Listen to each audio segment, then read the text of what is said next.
Afternoon or morning or whatever time you decided to watch this.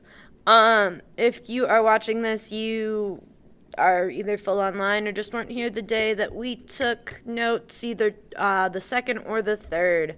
When we left off on part one of kitchen safety, we talked about fire safety, had the fire triangle, we talked about preventing falls, make sure you clean up after yourself, and we left off at cuts. So, couple things about avoiding cuts. First things first, keep knives sharp. The first time I tell this to people, they're usually kind of a little surprised. Like, you'd think you'd want less sharp knives so you don't actually cut yourself, because if they're not sharp, they won't cut you. The problem is, if you have a dull knife, you're using more force, and that force is more likely to slip and hurt you. So when you're at home cooking, at school, I'll take care of it, but at home, make sure your knives are sharp. And if you notice a dull knife at school, let me know. When you're handling knives, always hold them by the handle. Seems like common sense, but there are people who grab them by the blade. Wash knives separately. So this is a big one. When you are done with a knife, don't just throw it in your sink with dishwater. And then you start reaching around and you cut your finger because, there's a knife in there. Wash it right away. Dry it right away. Put it away right away. Don't try to catch a falling knife. I know that's a lot of a reflex, but, good life choice. Try not to catch it. You'll usually not catch it by the handle, and again, will hurt yourself. Keep fingers away from rough surfaces, slicing edges, and rotating beaters. Yeah. Don't be dumb, I guess. If it's sharp, don't touch the sharp part. If it's moving, don't touch the moving parts. Sweep up glass immediately with a broom and dustpan. Once again, when you're at school, please tell me that there's broken glass, because broken glass sometimes ends up places that you don't realize. And if you are at home, clean it up immediately to prevent anybody getting hurt on that. If you do get cut again at school, tell me. We'll take care of it.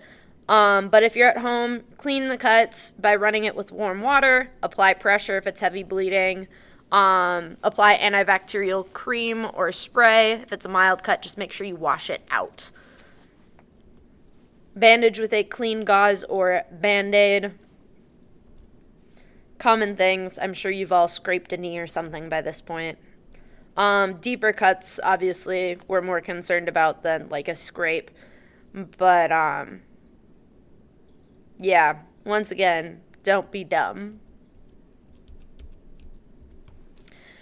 Preventing choking. So, some tips for, not choking, because breathing is good. Chew with your mouth closed. First of all, chewing with your mouth open is gross. Second of all, when you chew with your mouth open, you're more likely to inhale through your mouth and then inhale food particles and choke. Don't talk and laugh with your mouth full. Once again, those things involve inhaling while there's food in your mouth, and you're likely to accidentally inhale food. And it's not that you have to hold your breath while you're chewing. It's just if you're breathing through your mouth, you're more likely to suck in food. Don't play with your food, just generally speaking. Chew your food thoroughly before swallowing. Again, smaller pieces, you're less likely to choke on it. If someone is choking, first things first, if you're in the kitchen, hopefully I am alerted immediately. If you're, at school, and, I'll apply the Heimlich, or somebody will, whatever. But apply Heimlich, alert adult. Start with that. Preventing shock, and in this case, we're talking about electrical shock. First things first, no aluminum foil or any metal in the microwave. Don't do it. It's a poor life choice. Don't even do it because you think it would be funny. Just don't do it. Don't plug in several appliances at once. Most of the time, breakers will flip, so if you overload the circuit, it'll take care of itself. But it's still a good idea to, like, be aware of how much you have plugged in. Always unplug appliances after use. If you remember my toaster story of my younger brother forgetting a Pop-Tart in the toaster. Ever since then, I've always unplugged my toaster, as has everybody in my family. We do not leave our toasters sitting out unplugged, or plugged in. If they are unplugged, they're not going to combust, which is ideal. Also, you're less likely to overload circuits if you have things that you aren't using unplugged. And even though it's not a ton of energy, anything that's plugged in is using some amount of energy, so you're being more environmentally friendly by unplugging things that are not in use. Make sure hands are dry when dealing with electrical appliances.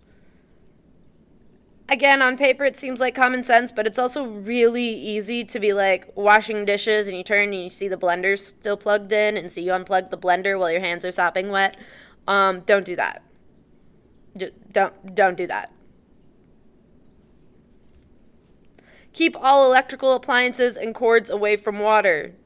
Again, sounds like common sense.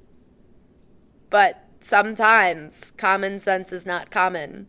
We don't want to electrify that water. Yeah, don't do that. Treatment. Biggest thing, actually, I should honestly delete that unplug appliance, because the biggest thing is don't touch. Do not touch appliance or person. If you're able to cut power to the appliance without touching it, that is okay. But if person is, on the floor convulsing, please just get an adult. If there is no adult, call 911. But don't touch them, because then you'll get shocked too. Like, also bad plans. Get adults, call 911. That's probably what's gonna happen. Couple other food safety things. First things first, keep chemicals away from foods and food preparation areas. Don't dump like Lysol or dish soap in your food. Keep cleaners in the cupboards while you've got food out, that sort of thing. Store food properly. If it needs to be refrigerated, make sure it's refrigerated. Cook food thoroughly. We'll talk more about safe cooking procedures as we go. Always wash your hands. This is a big one. As soon as you walk into that kitchen, wash your hands. And throughout the cooking process, you'll probably wash your hands multiple times. You should be washing your hands multiple times. It's not just like, I washed my hands at the beginning, I'm now sterile. Like, no, that's not how that works. So wash them frequently. Store heavy items on the bottom shelves. We got cast iron pans, which I'm excited to talk to you guys about. We talked about where to store those properly. One idea that was thrown in was, above the stove. But cast iron pans are very heavy. And if you store them above the stove, you have to take them out from above the stove. And we don't want heavy things falling on your heads. So yeah, if it's heavy, store them on the bottom shelves, not the top. That wraps up our kitchen safety bit. You do still have your food safety web quest to complete. So work on that. And, don't burn your house down. Have a great day.